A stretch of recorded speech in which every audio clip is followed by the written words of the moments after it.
अमीर और गरीब बहनों का ससुराल में पहला डिनर। हाँ दीदी, वो बस शादी की रस्मों रिवाजों में वक्त ही कहाँ मिल पाया जो मैं आपसे बात भी कर पाती। वैसे दीदी, मेरी तो शादी के बाद की जिंदगी बहुत ही ज्यादा अच्छी रही। मेरी सासू माँ ने कोई कमी नहीं छोड़ी रस्मों को करने में। और सबसे अच्छा तो मेरा शादी के बाद का पहला डिनर था। मैं आपको बताऊं? नहीं नहीं, पहले आप मुझे बताओ कि आपका डिनर वगैरह कैसा था, कैसा रहा सब कुछ। अब बस मैं तुझे क्या ही बताऊं पूजा, मेरा तो ससुराल में पहला दिन। दीदी अभी मत बताना वरना मेरी एक्साइटमेंट कम हो जाएगी। मैं आपके घर आ रही हूँ, तब बात करेंगे। बोलो, आ जाऊं क्या? अरे नहीं, पूजा आने को बोल रही है, अब मैं क्या करूं। मेरे घर वाले तो मेरे ही साथ कितने बुरे हैं। अब अगर मैंने पूजा को बुलाया तो ना जाने वो उससे कैसा बर्ताव करेंगे। नहीं नहीं पूजा, तू रहने दे, तू क्यों परेशान होती, मैं ही आ जाती हूँ ना तेरे घर। वाह दीदी, आपने तो मेरे मन की बात छीन ली। आप ही आ जाओ। वैसे भी मेरी माँ जी अकेली रहेंगी, अगर मैं उन्हें छोड़ आई तो आपके घर में तो आपकी ननद है। सही कहा तूने, मेरे घर में तो मेरी ननद है जो माँ जी के पास रह सकती है। ठीक है, मैं ही तेरे घर आ जाऊंगी। ज्योति ऐसे बोलकर अपने घर से अपनी बहन के घर जाने को निकल गई। ज्योति और पूजा दोनों बहनें थीं। उन दोनों की अभी कुछ दिनों पहले ही शादी हुई थी। पूजा जो कि छोटी बहन थी, उसे एक गरीब ससुराल मिला था, जबकि ज्योति अमीर ससुराल में ब्याही थी। ज्योति अपने ससुराल की गाड़ी में बैठकर पूजा के घर जाने को निकल गई और कुछ ही देर बाद वो पूजा के घर पहुंच भी गई। कितना छोटा सा घर है, यानी कि पूजा के ससुराल वाले ज्यादा अमीर नहीं है। दीदी दीदी दीदी, तुम आ गई। मैं कब से तुम्हारी राह देख रही थी। आजा बेटा, तेरा मेरे घर में बहुत बहुत स्वागत है।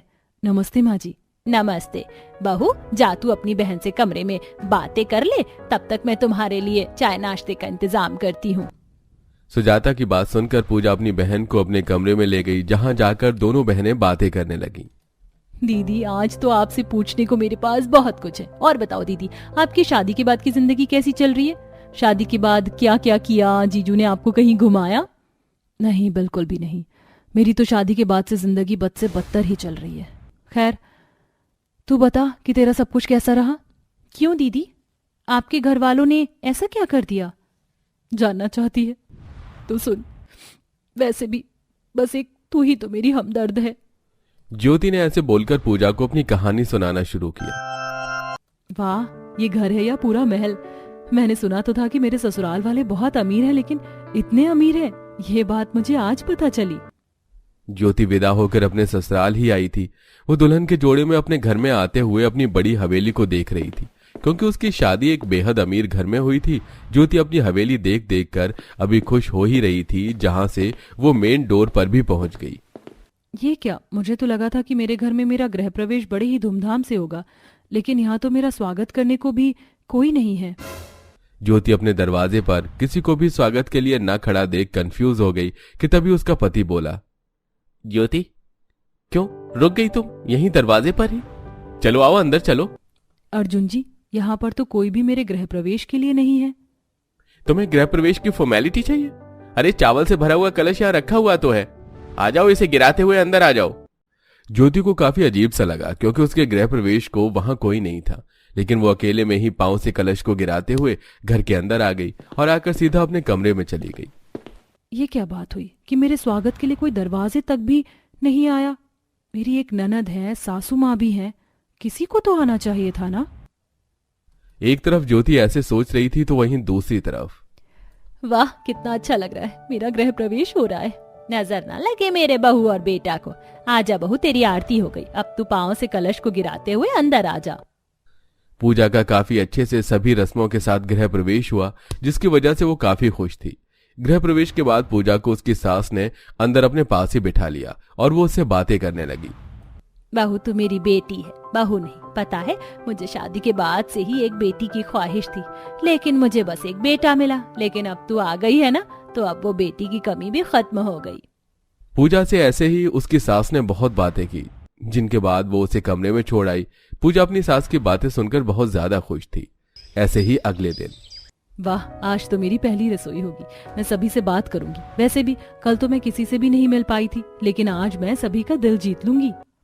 फिर जब ये सभी रस्में निपट जाएंगी, उसके बाद मैं और देव जी दोनों कैंडल लाइट डिनर पर जाएंगे, जो हमारी शादी के बाद का पहला डिनर होगा। हाय। ज्योति ऐसे ही दिल में ख्याली पुलाव बनाती हुई नीचे आई, जहां उसने देखा कि सभी टेबल पर उसके बगैर ही नाश्ता कर रहे थे। उठ गई बहू? जी माँ जी, माँ जी, आप लोगों ने नाश्ता कर लिया? ऑफ कोर्स, क्यों, करना नहीं चाहिए था क्या? नहीं माँ जी, वो तो बस मैं इसलिए पूछ रही थी क्योंकि आज तो मेरी पहली रसोई की रस्म होती ना। अरे भाभी, क्या आपने पुरानी सी रस्मों की बात कर दी? अरे मुझे तो याद ही नहीं था कि अब तेरी पहली रसोई की रस्म भी होनी है। चल कोई नहीं, दोपहर का खाना तू बना लेना। सुष्मिता ने ऐसे बोलकर बात को खत्म कर दिया। कुछ देर बाद ही दोपहर भी हो गई, जिसमें ज्योति ने अपनी पहली रसोई बनाई। लेकिन माँ जी, अदिति आ जाइए, खाना खा लीजिए। मैंने अपनी पहली रसोई के पकवान बनाए हैं। खाना खाना पड़ेगा, लेकिन मैंने तो अभी अभी चीज पिज्जा खाया है। और बहू, मैंने भी अभी अभी ऑरेंज जूस पी लिया। आपने ऐसा क्यों किया? मेरा मतलब, आप लोग जानते तो थे कि आज मेरी पहली रसोई होगी। चल कोई नहीं, अब तू हमें ज्यादा बातें मत सुना। ला कर देखी तूने क्या बनाया है। ज्योति अपनी पहली रसोई में बनाया हुआ मीठा और खाना अपनी नंद और सास के पास एक थाली में सजा कर ले गई, जिसमें से उन दोनों ने बस एक निवाला तोड़कर खा लिया और फिर वो सामान ज्योति को ही वापस दे दिया। वहीं दूसरी तरफ आज पूजा की भी पहली रसोई हुई थी, जिसमें वाह बहू, तूने तो पहली रसोई में रंग ही जमा दिया। सच में हलवे से लेकर पूरी सब्जी तक सब कुछ बेहद स्वादिष्ट बना है। ये ले तेरा शगुन, मेरे सोने के कंगन। नहीं नहीं माँ जी, ये कंगन तो आपके हैं। माँ तुम्हें अपनी खुशी से दे रही है पूजा, रख लो। और हाँ, आज तुम्हारी पहली रसोई के साथ सारी रस्में पूरी हो गई हैं, तो आज तुम शाम को मेरे साथ चलना। कहाँ? बहू, तेरे पति ने तुझे बाहर महंगे होटल में खाना खिलाने की बुकिंग कर दी है। बेचारा तुझे उस जगह लेकर जाने को महीनों से पैसे बचा रहा था। आज रात दोनों चले जाना। क्या? लेकिन फिर आप कहाँ रहोगी माँ? मैं यहीं रह लूंगी बहू, तुम दोनों जाना। सुजाता की बात सुनकर पूजा बहुत खुश हुई। ये उसकी शादी के बाद का उसके पति के साथ पहला डिनर था। शाम होते ही पूजा और उसका पति देव दोनों तैयार होकर एक 5 स्टार होटल में खाना खाने को चले गए, जहां हे भगवान, ये तो कैंडल लाइट डिनर है। देव जी, आपने मेरे लिए इतनी महंगी जगह पर ऐसे कैंडल लाइट डिनर का अरेंजमेंट किया। तुम्हें पसंद आया? देखो पूजा, मैंने तुम्हारी पसंद की सारी चीजें मंगवाई हैं। यहाँ पास्ता है, करी है, चावल भी है, सब कुछ तुम्हारे टेस्ट के हिसाब से है। अब आओ मेरी रानी। देव ने बड़ी ही प्यार से पूजा को टेबल पर बिठाया, जिसके बाद उन दोनों ने कैंडल लाइट डिनर किया और एक दूसरे के साथ डांस भी किया। काफी देर वहां एंजॉय करने के बाद पूजा देव के साथ एक लेट नाइट वॉक पर निकली। देव जी, आज का दिन मैं कभी नहीं भूल सकती हूँ। आज का दिन मेरे लिए बहुत खास था, बहुत खास। मेरे लिए भी। यह हमारी शादी के बाद का पहला डिनर था। दोनों ने ऐसे ही रास्ते में एक दूसरे से खूब बातें की, जिसके बाद वो दोनों घर लौट आए। एक तरफ गरीबी में भी पूजा सब कुछ कर रही थी, तो वहीं दूसरी तरफ। सुनिए जी, आप कहाँ जा रहे हो? डिस्को। अरे काम पर जा रहा हूँ। आपने अभी से काम शुरू कर दिया? अभी तो हमारी शादी को ज्यादा वक्त भी नहीं हुआ है, ना ही हम कहीं साथ में घूमने गए हैं। घूमना पहले है या काम? और कहाँ जाना है तुम्हें? गाड़ी निकलवाओ और अदिति के साथ घूम आओ। मेरा दिमाग खराब मत करो। कैसे पति हैं आप? अरे अभी तक हम साथ में जरा सा भी वक्त नहीं गुजार पाए हैं। कहीं मुझे डिनर पर ही ले चलिए। शादी के बाद पहला डिनर भी साथ में नहीं हुआ है। ज्योति, बंद करो अपनी ये बातें। मैं उन खाली आदमियों में से नहीं हूं जो डिनर करवाता फिरे। मुझे काम है, मैं जा रहा हूं। ज्योति का पति उससे ऐसे बोलकर चला गया, जिसको सुनने के बाद ज्योति रोने लगी। मेरी क्या गलती है जो ये लोग मुझसे ऐसा बर्ताव कर रहे हैं? ना मेरा गृह प्रवेश ठीक से हुआ, ना मेरी पहली रसोई हुई, ना ही मेरे पति के साथ मैं वक्त गुजार पाई। दीदी शांत हो जाओ, मायूस मत हो। कोई बात नहीं। पता है दीदी, जितने बड़े लोग उतने काम। आपके ससुराल वाले बड़े बिजी रहने वाले लोग हैं, इसीलिए वो आपको कहीं नहीं घुमा पाए। लेकिन आपको ऐसी हिम्मत नहीं हारनी चाहिए। क्या? हाँ दीदी, जैसे वो रहते हैं आप भी उनके साथ वैसे ही सब्र के साथ रहो। सब्र का फल भगवान खुद देते हैं, जो मीठा होता है। पूजा की बात ज्योति ने गौर से सुनी। बस फिर क्या था, घर जाकर उसने उसकी बात पर अमल भी किया और वो अपने परिवार वालों की खुशियों में ही खुशियां ढूंढने लगी। कुछ दिनों में उसका पति काम से थोड़ा फ्री हुआ, तो फिर वो ज्योति को डिनर पर लेकर गया और फिर ज्योति भी खुशी खुशी रहने लगी। वैसे बहू, तुम्हें खाने में क्या क्या बनाना आता है? मेरा मतलब नॉनवेज वगैरह तो बना लेती हो ना? और जैसे कि मेहमानों के बीच खाना परोसते हैं, उस तरीके का खाना, जैसे कि नान, लच्छा पराठा, मिस्सी रोटी। हाँ हाँ आंटी जी, मैं इस तरीके का भी खाना बना लेती हूँ। बस लच्छा पराठा बनाने में थोड़ी मुश्किल होती है। आप ये खाइए ना, मैंने छोले कुलचे बनाए हैं आज, भाभी ने सिखाया है मुझे। हाँ हाँ, और आप बिल्कुल चिंता मत कीजिए, मेरी नंद को सब कुछ अच्छे से बनाना आता है। मैं लच्छा पराठा बनाना भी सिखा दूंगी। अरे वाह, ये तो बहुत बढ़िया बात हो गई। जी आपको नहीं पता, लेकिन हम अपनी बहू का बहुत बेसब्री से इंतजार कर रहे हैं। तो अगले 2 हफ्ते बाद की शादी की डेट पक्की करें? जी बिल्कुल। इस तरह शिप्रा का रिश्ता रोहित से जुड़ जाता है और वो घर में अच्छे से अपनी भाभी से लच्छा पराठा बनाना भी सीख लेती है और 2 हफ्ते में दोनों की शादी धूमधाम से हो जाती है। शिप्रा अपने ससुराल में जाकर बहुत खुश होती है। वहीं पहली रसोई में सास बहू से कहती है, अरे बहू, वो आज नॉन वेज में चिकन और लच्छा पराठा बना देना, हम सब तुम्हारे हाथ का खाना बेसब्री से खाना चाहते हैं। माँ जी मैं तो बना देती, लेकिन पहली रसोई का खाना मंदिर में भी रखा जाता है। नॉन वेज हम फिर कभी बना लेंगे। ठीक है, आज तुम अपना मनपसंद खाना बना दो, ये सब कल बना देना, पर बनाना जरूर। माँ जी आप निश्चिंत रहिए, ये सब मैं कल बनाकर आप सबको खिला दूंगी। फिर वो नॉर्मल खाना बनाकर सबको खिला देती है। इसके बाद उसे पहली रसोई का नेक मिलता है और अगले दिन सास सुबह सुबह उसके पास चिकन लाकर रख देती है। ले बहू, अब सबको अपने हाथ का गर्मा गर्म चिकन और उसके साथ लच्छा पराठा खिला। जी माँ जी। फिर शिप्रा चिकन मैरिनेट करके रख लेती है और उसकी चिकन तंदूरी बना देती है। साथ ही लच्छा पराठा बनाने की कोशिश करती है, जिसमें उसका पहला लच्छा पराठा खराब हो जाता है। फिर वो दोबारा मसल कर उसके लच्छे बनाती है और लच्छों की लोई से लच्छे का पराठा बना लेती है। फिर एक एक करके गर्मा गर्म अपने ससुराल वालों को खिलाती है, जिसे खाते ही ससुराल वाले उंगली चाटते रह जाते हैं। आहा, कमाल हो गया। इतनी बढ़िया चिकन तंदूरी और उसके साथ मजेदार लच्छा पराठा खाकर मजा आ गया। शिप्रा जरा और लेकर आना। सबसे पहले बहू मुझे देना, बहुत भूख लग रही है और तुमने वाकई में बहुत अच्छा लच्छा पराठा बनाया है। बहू मुझे तो एक साथ 2 लच्छा पराठा दे दे। अच्छा माँ, तो फिर मैं कहाँ जाऊंगी? भाभी पहले मुझे दे दो, मैं खाऊंगी लच्छा पराठा। अरे मुझे 5 मिनट दीजिए, आप सबके लिए मैं अभी गर्मा गर्म लच्छे पराठे और लेकर आती हूँ। ये कहकर शिप्रा अपने ससुराल वालों को एक के बाद एक गर्मा गर्म लच्छे के पराठे और चिकन खिलाती है, जिसे खाकर वो बहुत खुश होते हैं। पूरी रसोई का काम खत्म करके शिप्रा भी अपने कमरे में लेट जाती है। मैं बहुत खुश हूँ कि मेरे हाथ का बनाया हुआ खाना मेरे ससुराल वालों को इतना पसंद आया और लगता है कि मेरे ससुराल वालों को लच्छे का पराठा और चिकन काफी पसंद है। ये तो तुमने ठीक कहा। यहाँ बैठो और अपनी आंख बंद करो। रोहित की बात सुन शिप्रा बैठ जाती है और रोहित उसके बालों में सुंदर सा गजरा लगाता है, जिसे देखकर शिप्रा बहुत खुश होती है। अगले दिन बहू भिंडी और पराठे बनाने की तैयारी करती, इतने में ससुर आते हैं। अरे बहू, तुमने कल बहुत अच्छा खाना बनाया था। ऐसा करो आज भी वही चिकन दूसरे तरीके का बना दो, लेकिन उसके साथ लच्छे के पराठे ही बनाना। लेकिन पिताजी, कल ही तो मैंने ये सब बनाया था, आप दोबारा से वही सब खाना चाहते हो? हाँ बेटा, बना लो। जो परिवार को पसंद होता है वही तो बनाओगी अब तुम। शिप्रा अपने ससुर को मना नहीं कर पाती और उसे फिर से चिकन और लच्छा पराठा बनाना पड़ता है, जिसे बनाने में काफी समय लगता है। हद हो गई है, कहीं इस लच्छे पराठे को बनाते बनाते मेरा ही ना लच्छा बन जाए। मैं तो आज ही तंग हो गई। लेकिन 1 मिनट, कहीं इसीलिए तो माँ जी रिश्ते के समय मुझसे ये नहीं पूछ रही थी कि बहू तुम्हें क्या क्या बनाने आता है? हे भगवान, मैं ये सब खाना और नहीं बनाना चाहती हूँ। अरे भाभी, कब तक खाना बनेगा बताओ ना, पेट में चूहा हाथी कुत्ते बिल्ली सब दौड़ रहे हैं। बस ला रही हूँ। शिप्रा फटाफट से लच्छा पराठा पलटकर प्लेट में रखती है कि तवे से उसका हाथ जल जाता है।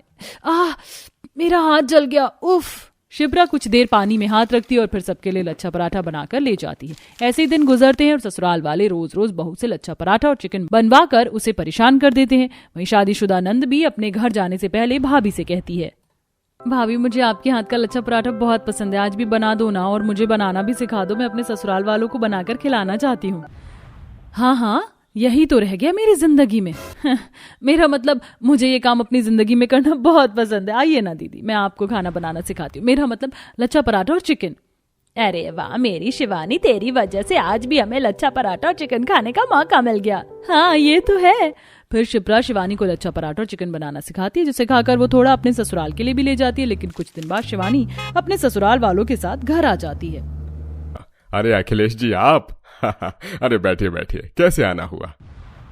अरे हमारी बहू ने आपकी बहू के हाथ का लच्छा पराठा और चिकन खिलाया था, बस उसी का लुत्फ दोबारा उठाने आए हैं। अरे भाई साहब, आपने तो बहुत बढ़िया बात कह दी। बहू देखो घर पर कौन आया है, फटाफट अपने हाथ का बढ़िया सा चिकन और लच्छा पराठा तैयार कर दो। बर्तन साफ करते करते रसोई में शिप्रा सुन लेती है और जोर से बर्तन सिंक में पटक देती है। हद हो गई। सोचती हूँ एक दिन तो ऐसा हो कि ये लोग नॉर्मल खाना खाएं, खिचड़ी चावल रोटी सब्जी, लेकिन नहीं, रोज रोज इनकी सास लच्छा पराठा और चिकन पर आकर अटक जाती है। अरे इतना मसालेदार तेल वाला खाना खाकर इनके पेट में आग नहीं लग रही है क्या? अभी तक मेरे को तो ये समझ में नहीं आता। मुझे लगता है मेरे हाथों से भी नॉनवेज की बू आती है। ना चाहते हुए भी शिप्रा को नंद के ससुराल वालों के लिए नॉनवेज और लच्छा पराठा बनाना पड़ता है और वो तब तक खाना खाते हैं जब तक सबका पेट नहीं भर जाता और बहू बना बनाकर जमीन पर बैठ जाती है। अब मेरे बस की नहीं है, मेरी तो टांग बोल रही है शिप्रा, इन्हें हाथों में ले ले क्योंकि खड़े होने की क्षमता तो नहीं है मुझ में। बहू, बाहर लोग खाली प्लेट लेकर बैठे हैं और तू जमीन पर बैठी है। अगर पैरों में दर्द हो रहा है तो जमीन पर बैठकर बना लेना खाना, लेकिन खाना बना। ये ले, मैं गैस नीचे कर देती हूँ, फटाफट हाथ चला, तेरी नंद के ससुराल वाले आए हैं। सास गैस जमीन पर रखकर चली जाती है और बहू जमीन पर बैठकर लच्छे के पराठे बना बनाकर एक बार रसोई में आना जाना करके नंद के ससुराल वालों को खिलाती है। थककर शिप्रा अपने कमरे में लेट जाती है। उसकी ये हालत नंद भी देख लेती है। दिन गुजरते हैं। एक सुबह सास, बहू ये ले चिकन और मैदा मक्खन सब ले आई हूँ, चिकन की कोई सी भी सब्जी बना दे और लच्छा पराठा बनाना। माँ जी, मैं अब कुछ भी नहीं बनाने वाली हूँ, मेरे दोनों हाथ कल रात को चिकन और लच्छा पराठा बनाते वक्त जल गए थे, मुझसे काम नहीं हो रहा है। मैंने नंद जी को भी खाना बनाना सिखाया है ना, आप उनको बुला लीजिए, इस बहाने आप उनके हाथ का भी खाना चख लेंगी। अच्छा है, अब 1-2 दिन के लिए इन लोगों का रोज रोज वही चिकन और लच्छा पराठा बनाने से मेरी जान छूटेगी। हाँ बहू, बात तो तूने बिल्कुल ठीक कही है। फिर क्या, विद्या अपनी बेटी को ससुराल से फोन करके बुला लेती है, चिकन लच्छा पराठा बनाने को कह देती है। सीरियसली माँ, आपने मुझे मेरे ससुराल से ये काम करने के लिए बुलवाया है? एक दिन आप लोग अपना मेन्यू बदलकर कुछ और नहीं खा सकते थे? अरे चुप कर, हम लोगों को ये खाना खाना बहुत अच्छा लगता है। फिर शिवानी माँ के कहने पर चिकन और लच्छा पराठा बना देती है और परेशान होकर अपनी भाभी के पास बैठ जाती है। भाभी, आप कैसे इन लोगों को रोज रोज हैंडल करती हो? वही तो दीदी, रोज रोज चिकन और लच्छा पराठा खाने से अब मैं तंग आ चुकी हूँ। कैसे इन लोगों से छुटकारा पाऊं? मेरे पास एक तरीका है। दोनों नंद भाभी आपस में बात करते हैं और खाने में कुछ मिला देते हैं। वो खाना खाकर सास ससुर पति के पेट में ऐसा दर्द होता है कि तीनों के तीनों पेट पकड़कर वॉशरूम की तरफ भागते हैं। अरे रोहित, दरवाजा खोल, मुझे अंदर जाने दे, पेट में कुछ हो रहा है। अरे बेटा, मेरा राजा बेटा, जल्दी से बाहर निकल, पहले अपनी माँ को अंदर जाने दे, मेरे पेट में कुछ हो रहा है, लगता है चिकन और लच्छा पराठा आज पचा नहीं। अरे मम्मी पापा, अभी मेरे पेट में तूफान मचा हुआ है, अभी मेरा बाहर आना बहुत मुश्किल हो रहा है। ये सब देख नंद भाभी जोर जोर से कोने में हंस रहे होते हैं। अरे वाह दीदी, जमाल घोटे ने अपना असर दिखाना शुरू कर दिया, लेकिन इनको ज्यादा तकलीफ तो नहीं होगी ना? अरे कुछ नहीं होगा भाभी, आप चिंता मत करो, डॉक्टर से दवाई लाकर देंगे, अभी ठीक हो जाएंगे। तीनों के बार बार फ्रेश हो जाने के बाद उनकी हालत पतली हो जाती है और जब वो बैठे होते हैं तब दोनों, देखा आप तीनों को समझाया था ना मैंने, इस उम्र में इतना तेल मसाले वाला खाना नहीं खाना चाहिए और रोज रोज तो इतना हैवी बिल्कुल भी नहीं। दाल खिचड़ी खाना शुरू कर दीजिए, वरना ऐसे ही तबीयत खराब होगी। हाँ पापा जी, दीदी बिल्कुल ठीक कह रही हैं। आप रात के खाने में दलिया खिचड़ी खाएंगे या मैं लच्छा पराठा और चिकन बना दूं? अरे राम, अरे नहीं बहू, अब से तू अपना मनपसंद कोई सा भी हल्का खाना बना दे, लेकिन ये लच्छा पराठा और चिकन कभी मत बनाना। दम निकल गया तेरी सास और मेरा तो। ठीक है, आप तीनों ये दवाई खा लीजिए, मैं डॉक्टर से ये दवाई लेकर आई हूँ। इस तरह नंद भाभी का तरीका काम आ जाता है। शिप्रा को हमेशा हमेशा के लिए रोज रोज चिकन और लच्छा पराठा बनाने से निजात मिल जाती है और वो तीनों भी दवाई खाकर ठीक हो जाते हैं।